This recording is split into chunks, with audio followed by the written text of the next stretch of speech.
Salam sejahtera. Timbalan Perdana Menteri Lawrence Wong berkata pemerintah akan lakukan lebih banyak lagi untuk rakyat sekiranya kos sara hidup semakin memburuk. Sedang pemerintah terus memantau perkembangan, Encik Wong gesar rakyat Singapura agar kekal bersatu padu serta saling prihatin. Dengan ini, Singapura mampu mengharungi apa-apa cabaran sekalipun. Gesaan Encik Wong itu disampaikan semasa acara Shaping Hearts di Hub Tampines kita siang tadi. Ia mempamerkan karya-karya seni hasil sentuhan golongan kurang upaya yang boleh dibeli demi menyokong sebuah masyarakat yang lebih inklusif. Dana terkumpul akan disalurkan kepada derma siswa bernilai $2,000 serta biasiswa $5,000 untuk penggiat seni mengasah bakat mereka. CDC Timur Laut berharap dapat mengumpulkan dana berjumlah $750,000 bagi tujuan tersebut. Di pameran ini, DPM Wong turut menggesa para peniaga untuk menampung keperluan golongan kurang upaya.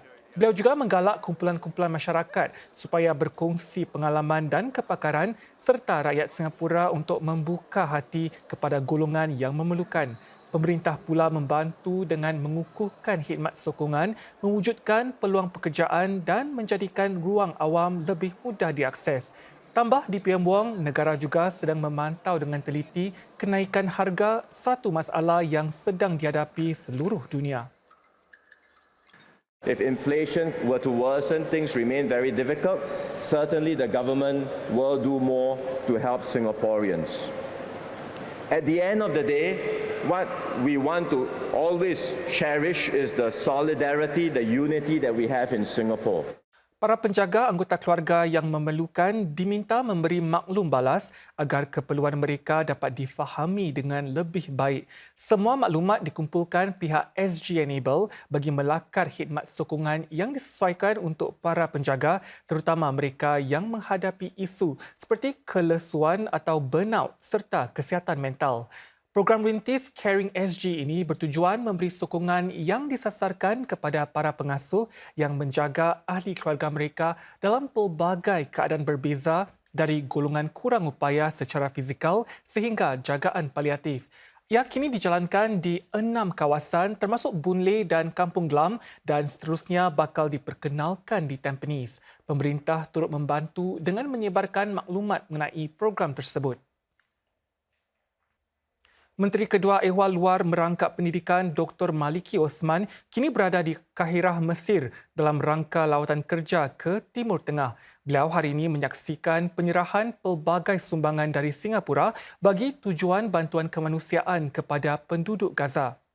Ini termasuk sumbangan daripada orang awam dan sektor niaga berjumlah $2 juta yang berjaya dikumpulkan Yayasan Rahmatan Lil Alamin atau RLAF untuk diserahkan kepada agensi PBB bagi pelarian Palestin UNRWA. Turut diumumkan bantuan kedua bernilai $100,000 daripada Palang Merah Singapura dalam bentuk bekalan perubatan, makanan dan minuman serta kit kebersihan.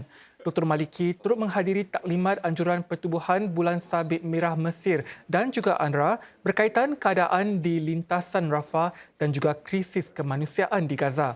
Dalam pertemuannya dengan para pemimpin Mesir, Dr. Maliki menekankan sokongan Singapura terhadap usaha bantuan kemanusiaan oleh pemerintah Mesir, PBB serta rakan kongsi lain dalam meringankan kesengsaraan penduduk Gaza. Beliau juga memuji rakyat Singapura yang tampil ke hadapan untuk menghulurkan bantuan. Bantuan kemanusiaan Singapura untuk Gaza turut disentuh Menteri Bertanggungjawab bagi Ehwal Masyarakat Islam Mas Agus Zulkifli dalam satu catatan di Facebook. Beliau juga menyeru rakyat Singapura agar kekal bersatu padu dan menyokong satu sama lain dalam mengikuti perkembangan konflik itu. Malam semalam, Encik Mas Agus menyertai lebih 200 anggota masyarakat Melayu Islam dalam sebuah sesi dialog anjuran M3 berhubung situasi di Gaza. Beliau didampingi Menteri Negara Dr. Faisal Ibrahim dan AP Zulkarnain Abdul Rahim. Sesi dialog tersebut bertujuan mendengar pandangan dan keprihatinan masyarakat mengenai krisis kemanusiaan di Gaza selain gesaan untuk saling menyokong kesejahteraan keluarga dan rakan-rakan dalam waktu sukar ini. Turut disentuh pelbagai usaha yang dilakukan Singapura bagi meringankan penderitaan yang menimpa ekoran konflik yang tercetus. Ramai yang hadir tampil berkongsi pandangan secara terbuka. Tambah Encik Mas Agus, lebih banyak sesi sedemikian bakal dianjurkan bagi mendengarkan pandangan, keprihatinan serta saranan para anggota masyarakat. Dalam pada itu, satu sesi dialog juga dianjurkan Roses of Peace dengan kerjasama REACH bagi para belia dan pemimpin masyarakat membincangkan tentang konflik Israel-Hamas. Mereka juga bertukar-tukar pendapat tentang peranan belia dalam menggalak keamanan di Singapura.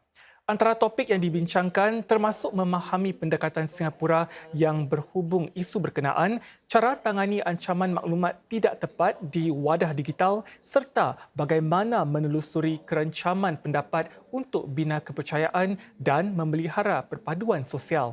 Majlis yang sama juga meraihkan para belia dari Institusi Pengajian Tinggi atau IHL yang sudah selesai sertai program Pejuang Harmoni Yayasan Temasek Roses of Peace ROP. Sepanjang 10 bulan, para belia ini mengambil bahagian dalam 6 sesi latihan dan melaksanakan beberapa projek untuk menggalak keamanan yang berkesan dalam kampus IHL mereka.